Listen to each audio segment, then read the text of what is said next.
It's going down.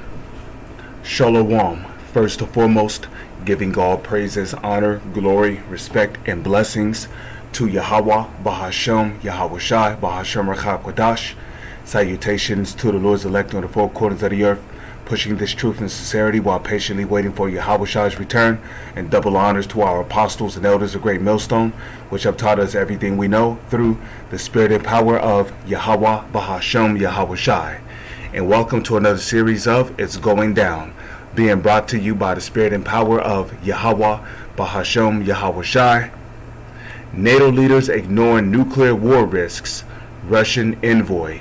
So, as I've said earlier, nuclear talks have been one of the main talks in the news, as of recently. And a matter of fact, nuclear talks have been in the news since the month of February this year.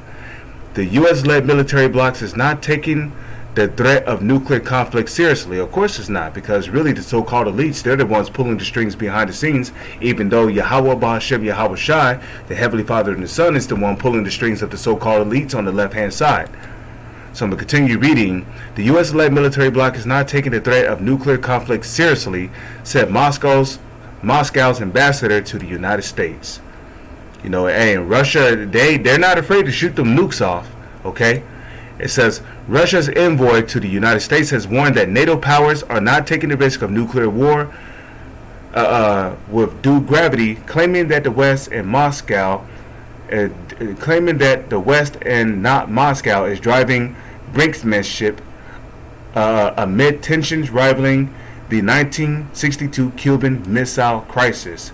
Speaking to the Newsweek for an interview on Thursday, Russia's ambassador in Washington, Anatoly Antonov, condemned Western officials for a flurry of blatant misrepresentation of Moscow's nuclear doctrine and an apparent lack of concern about the potential for a civilization-ending thermonuclear exchange.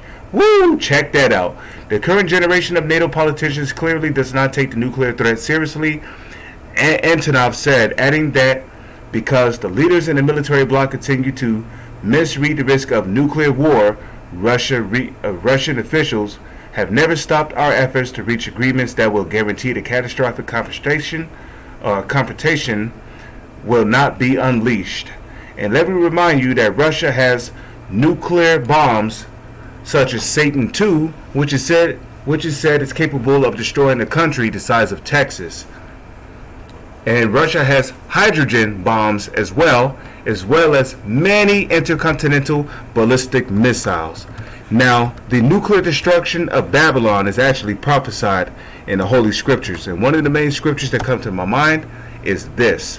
Jeremiah chapter 50 verse 14. It says, "Put yourselves in array against Babylon round about.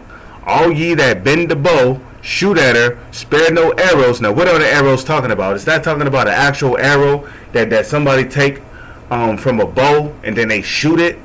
No, the arrows are talking about intercontinental ballistic missiles. And a matter of fact, there was always a saying amongst the country that whenever a missile was on the loose, what would they call it? They would call it a broken arrow.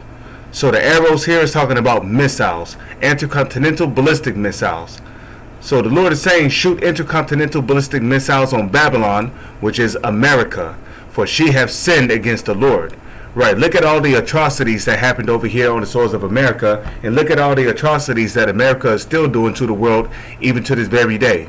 The most proud country on the planet is going to be destroyed by thermonuclear missiles during World War III. And as a matter of fact,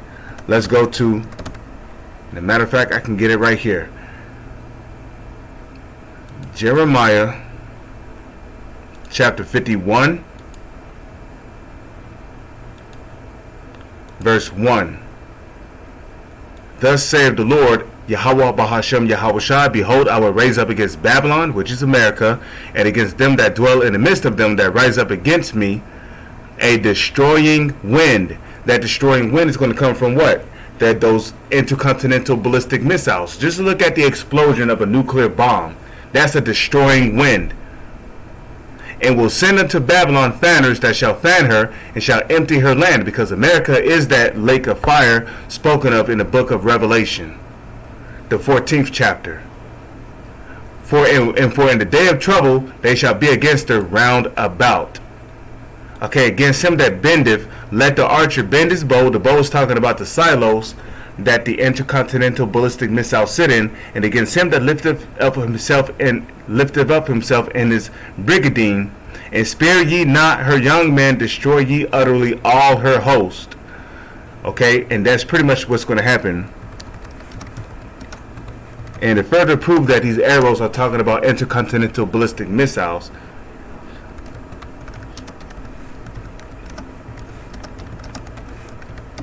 I don't know if that's 2nd Esdras, the 16th chapter or not.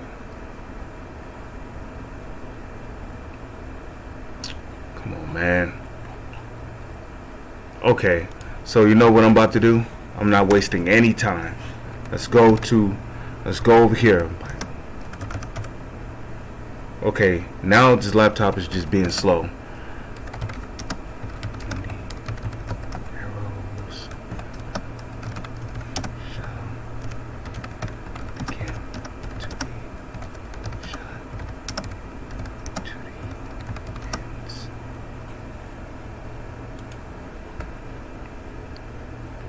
This is the book of 2nd Esdras, chapter 16, verse 13. For strong is his right hand that bendeth the bow, his arrows, the arrows, to prove that the arrows are talking about intercontinental ballistic missiles, his arrows that he shooteth are sharp and shall not miss, because the Spirit of the Lord is going to be in those intercontinental ballistic missiles, and 200 million of these missiles shall hit America when they begin to be shot into the ends of the world. So we know it's not talking about regular arrows. Can't nobody shoot one arrow from one country to another. Okay, it's talking about intercontinental ballistic missiles. Those are the arrows that shall be shot to the ends of the world. With that, I'm gonna nuclear war is here. Nuclear war is on the horizon. Lord's will. With that, I'm gonna say Shalom is on to the next one.